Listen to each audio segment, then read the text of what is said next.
The live TV, सच सबसे आगे। नमस्कार, द लाइव टीवी आप देख रहे हैं, आपके साथ मैं हूं आदित्य कुमार।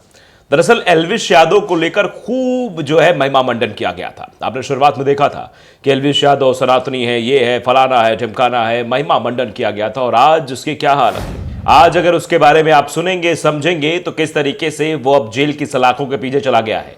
14 दिन की न्यायिक हिरासत में उसको भेज दिया है। एल्विश यादव पर बड़ी कार्रवाई हुई है। एल्विश जो अपना सिस्टम बनाने की बात करता था, जो अपने आप को सनातनी साबित करने की बात करता था, उसका सिस्टम हिल गया। नोएडा पुलिस ने पूछताछ के लिए बुलाया और उसके बाद हिरासत में ले लिया। और हिरासत में लेने के बाद कोर्ट ले गई। कोर्ट ने 14 दिन की न्यायिक हिरासत में भेज दिया गया है। आप समझ सकते हैं एल्विश यादव का जो सिस्टम था वो कैसे हिल गया है। यूट्यूबर एल्विश यादव को लेकर बड़ी खबर आ रही है। कोर्ट ने 14 दिन के लिए न्यायिक हिरासत में भेज दिया है। आपको बता दें कि नोएडा पुलिस एल्विश यादव के लिए 14 दिन के रिमांड की मांग कर रही थी और यह रिमांड फिलहाल मिल गई है। एल्विश यादव को गिरफ्तार कर लिया गया। दरअसल एल्विश यादव का आरोप था कि वो रेव पार्टी में कोबरा जहर सप्लाई करते हैं।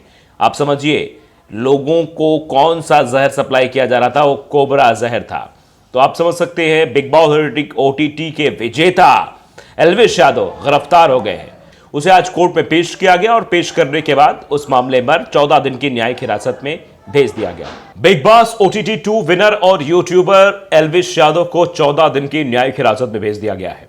सांपों के जहर सप्लाई मामले में सुनवाई करते हुए कोर्ट ने यह फैसला सुनाया है कि आज एल्विश को पूछताछ के लिए बुलाया गया था। पूछताछ के बाद सबूतों के साथ उसे गिरफ्तार कर लिया गया है और कोर्ट में पेश किया गया। अब यूट्यूबर को 14 दिन के रिमांड पर भी भेज दिया गया है। इस दौरान वे लुक्सर जेल में रहेंगे, यानी लुक्सर जेल में उनको रखा जाएगा। डीसीपी सेंट्रल नोएडा विद्यासागर मिश्रा ने केस को लेकर कहा कि विवेचना का विषय है। वाइल्ड लाइफ प्रोटेक्शन का केस था। डीसीपी ने बताया कि सबूत मिले हैं और उसी के हिसाब से गिरफ्तारी हुई है। 14 दिनों की न्यायिक हिरासत की मांग की गई, उसकी कस्टडी नहीं मांगी गई।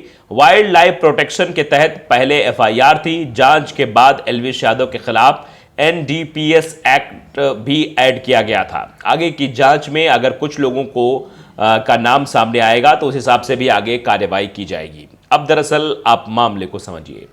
दरअसल पीपल फॉर एनिमल्स ने एक स्टिंग ऑपरेशन किया था। इस दौरान खुलासा हुआ था कि Bigg B Boss OTT 2 winner Elvish Yadav rave parties में सांपों के जहर सप्लाई मामले से जुड़े हैं। नोएडा के सेक्टर 51 में एक पार्टी में सांप का जहर सप्लाई कराने के मामले में एल्विश समेत 6 और लोगों का नाम सामने आया था। एल्विश यादव के खिलाफ नोएडा पुलिस ने IPC wild life protection act के साथ एनडीपीएस एक्ट के तहत भी केस दर्ज किया था। अगर एल्विश यादव एनडीपीएस एक्ट में दोषी माने जाते हैं तो उन्हें 10 साल तक की जेल हो सकती है। तो आप समझ सकते हैं कि ये जो महिमा मंडन इस शख्स का किया जा रहा था, ये कैसे सांपों के जहर के मामले में फंस चुका है पूरी तरीके से, और अब इसको जेल जाना पड़ेगा। तो आप समझ सकते हैं एल्विश यादव की मुश्किलें अब दिन ब दिन बढ़ती जा रही हैं। एल्विश यादव ने ये सोच रखा था कि शायद वो इस तरीके से अपनी पार्टी करेंगे और इस तरीके से वो जहर सप्लाई करेंगे तो बच जाएंगे, लेकिन एक स्टिंग ऑपरेशन में वो साफ साफ फंस गए और अब उनके सामने कोई विकल्प भी नहीं बचा है कि वो क्या करेंगे।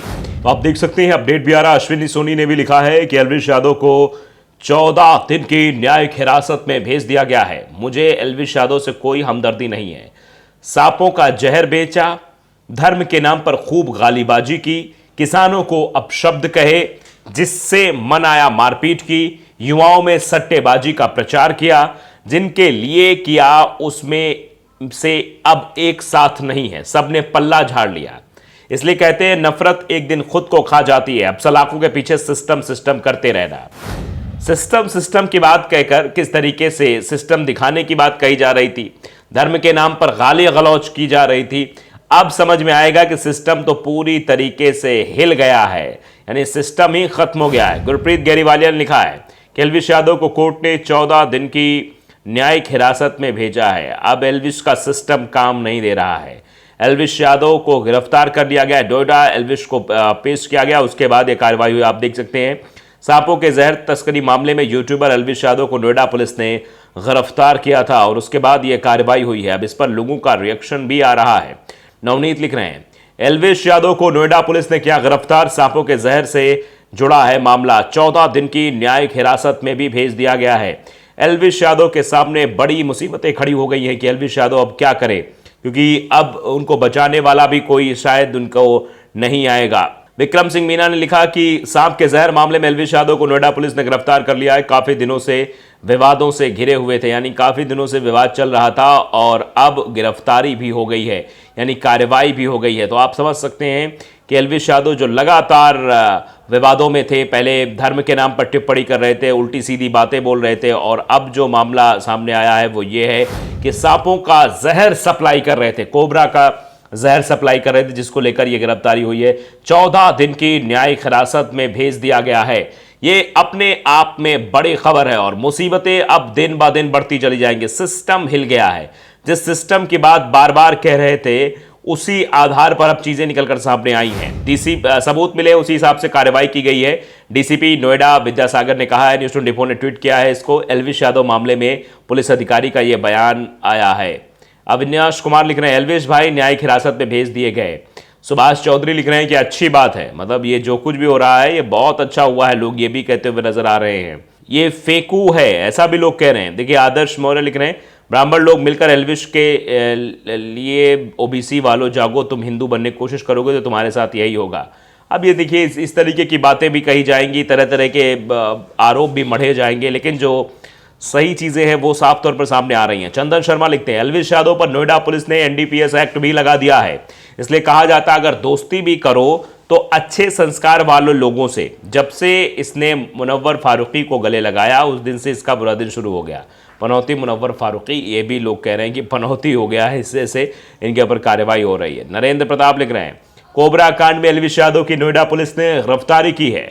हरियाणा में मुख्यमंत्री बदलने के बाद बदलाव देखने को मिला है, यानी जैसे ही हरियाणा में मुख्यमंत्री बदला वैसे ही एक बड़ा बदलाव भी दिखाई दे रहा है। और ये कुछ और भी चीज़ें हैं। Why Elvish Yadav is trending really, Samajwadi Prahari नाम के हैं, लिख रहे हैं कि भैया एल्विश यादव क्यों जो है ट्रेंड हो रहा है, क्यों ट्रेंड में चल रहा है, क्योंकि एल्विश यादव को 14 दिन की न्यायिक हिरासत में भेज दिया गया है। तो पहले भी एल्विश यादव किस तरह की चीज थी, देखिए किस तरीके से सिस्टम चलाने की बात करते थे। One more message for all, झूठ के पैर नहीं होते, ज्यादा देर तक नहीं चल पाता, इसलिए कितना भी जोर लगा लो, कितने भी नैरेटिव सेट कर लो, हिंदुओं के लिए बोलता आया था, बोलता हूं और आगे भी बोलूंगा, जय श्री राम। राजेश साहू लिखते हैं कि हिंदुओं के लिए बोलना अच्छी बात है लेकिन गमला चुराना गलत है कमलेश भाई। इस तरीके से भी लोग उस वक्त कह रहे थे कि गमला चुराना अच्छी बात नहीं है। इस तरीके से आप समझिए कि एल्विश जो एक नैरेटिव सेट करने की कोशिश कर रहे थे, चीज़ें कहने की कोशिश कर रहे थे, बातें कहने की कोशिश कर रहे थे, एक धर्म को लेकर टिप्पणियां कर रहे थे, सिस्टम की बात कर रहे थे, सारा सिस्टम उनके कब्जे में। अब सिस्टम हिल गया है। कोबरा का जहर के मामले में अब वो फंस चुके हैं और अभी हिरासत में लिया गया। उसके बाद अब देखिए क्या कुछ, अगर जांच होती है और जांच में वो दोषी पाए जाते हैं तो फिर 10 साल तो जेल में ही काटना पड़ेगा। द लाइव टीवी को अगर आपने सब्सक्राइब नहीं किया जरूर करिए, बेल आइकन दबाइए ताकि सच खबर आप तक पहुंचती रहे। नमस्कार। द लाइव टीवी, सच सबसे आगे।